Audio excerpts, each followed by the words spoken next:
Islamic State supporters have hunted and bashed gay and bisexual teenagers in Sydney, posting videos of the attacks on the internet. Sean Rubenstein-Dunlop from ABC Investigations has this report, which contains violent images.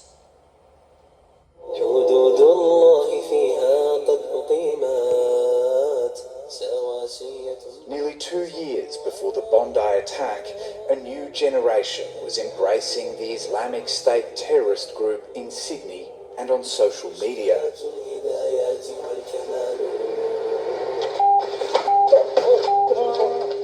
Online clips surfaced showing ISIS supporters hunting and bashing gay and bisexual teenagers in Sydney's suburbs. You want to be gay? You want to be gay? Where's your phone? Where's your phone? Where's your phone? It very much felt like a hate crime. It's just pure rage, just pure distaste for me being who I am.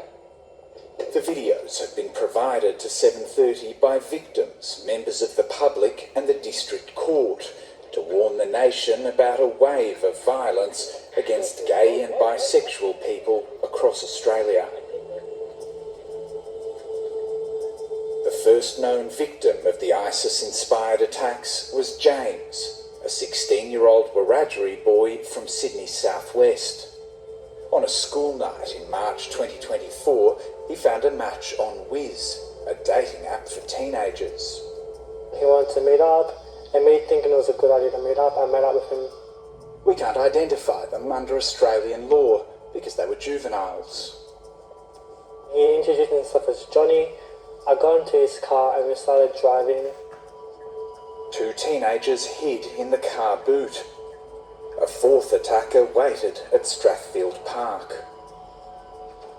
And I started walking towards the park, and he's like, whoa, whoa, whoa, whoa. I look up, his friends, they're all covered in black, all came and jumped me. They filmed James as they punched him, held him by the collar, and hurled him to the ground. I remember them kicking me in the back, and in the leg, and in the chest, and my whole face. I'm lucky to be alive. It's really hard to trust people these days now. I can't go out by myself anymore. The video later found on the attackers' phones shows one wearing a shahada, a religious emblem appropriated by ISIS. Researcher Josh Roos has been tracking a surge in similar attacks by teenagers from across the ideological spectrum and has found LGBTQIA+ people are among the most likely targets of violent extremism. This is the sort of violence that we've seen, albeit stopping short of killing, in Islamic State propaganda. This is young men luring, effectively hunting young gay men on these apps and then bashing them into unconsciousness. In the weeks that followed, the group struck again, with bashings reported across the Sydney city and west before the ISIS-inspired violence escalated.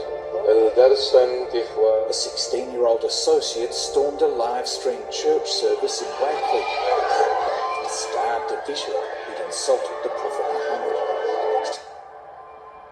Court documents reveal counter-terrorism police uncovered links between the attackers. Investigators allege they were part of an ISIS network involving some of the country's most influential jihadist recruiters and radicalisers. Police raided the alleged network, charging 4 teenage associates of the Wakely attacker with planning another terrorist attack targeting Jews.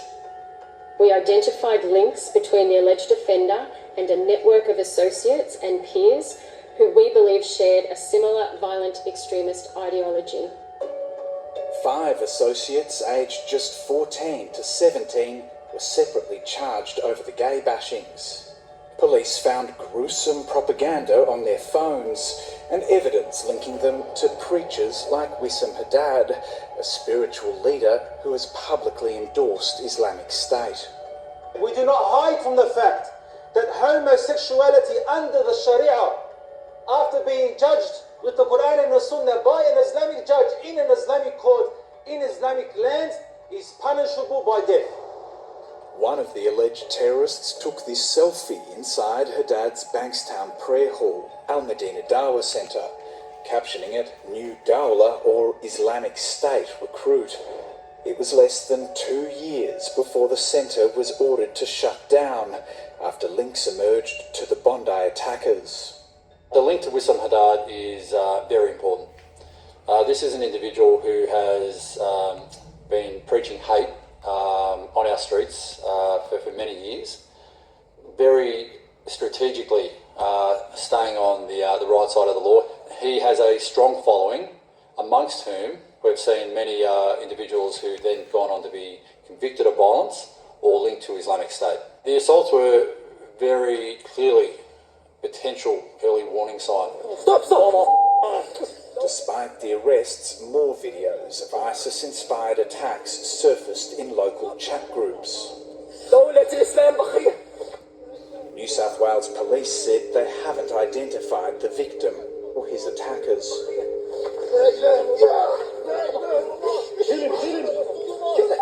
You want to be gay? You want to be gay? Yeah? There is an element of fear, certainly within minority ethnic communities, that may mean that people feel that they have to stay silent. Particularly if you are not out to your family or to your community, it may not be at all safe to come forward to police. We believe it's chronically underreported, undercharged and under-prosecuted in Australia. One victim who did go to police was Nathan, but he would be dismayed by the outcome.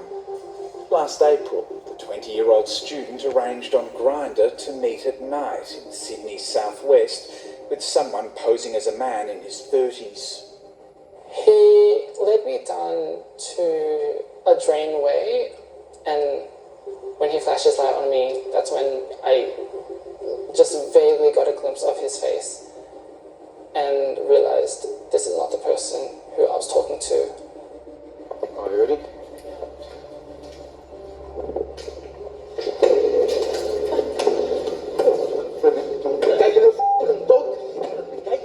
Nathan was unconscious within seconds, but his 17-year-old attacker continued to stomp on his head and later posted this video online.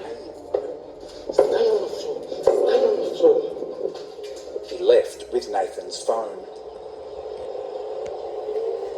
By the time I did realize that this was not the person I was talking to, I had woken up in the dark, lying on the floor. My face was bruised, bloody. I didn't realize I didn't have my phone on me until I was searching around on the ground, and I tried looking for help. I was still in shock. I was frantically crying, upset. Nathan was taken to hospital with a broken nose and eye socket, gashes across his face, and a deviated septum which still causes breathing problems. My mum, she walked straight past my bed because she couldn't recognize my face.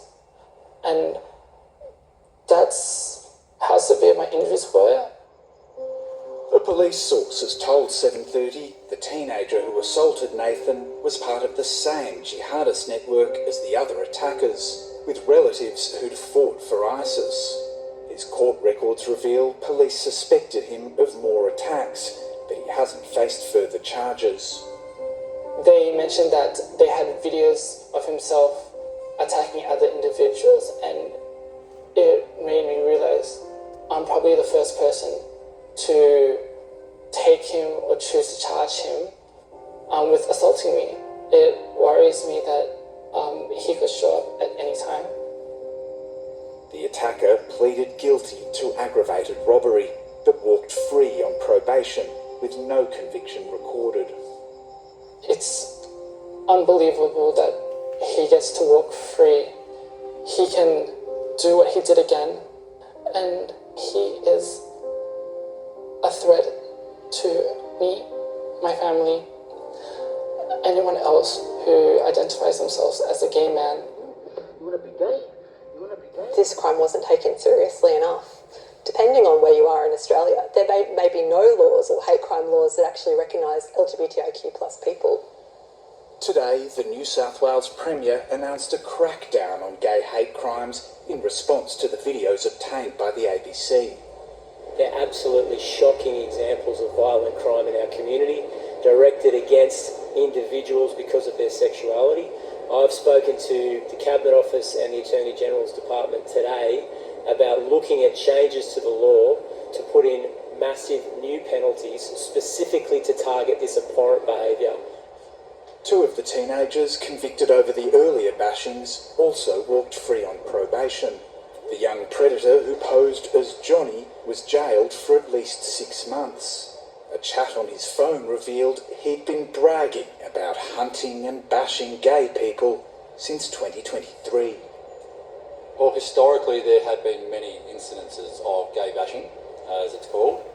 However, what we've seen here most recently with these videos is a willingness to use extreme violence, well beyond what I've identified in other extremist attacks that I've seen online. Figures obtained by 730 show New South Wales Police recorded 36 attacks since 2023, with more across the country by young people with various motivations. But the figures aren't recorded nationally. A Victorian parliamentary inquiry was established last week to investigate the so-called Grindr attacks. We believe that the attacks are increasing, but it is, at this point, we don't have the data to really create a full picture of what's occurring. It's only a matter of time before a young man or young men are killed. But more broadly, it's absolutely critical that events such as Mardi Gras, gay pride parades and so on are adequately resourced and funded and protected against hatred.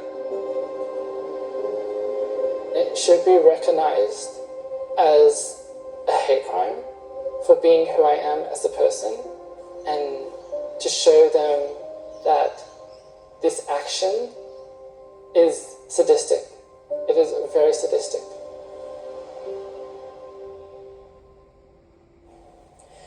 Now, Australia's largest bank is readying its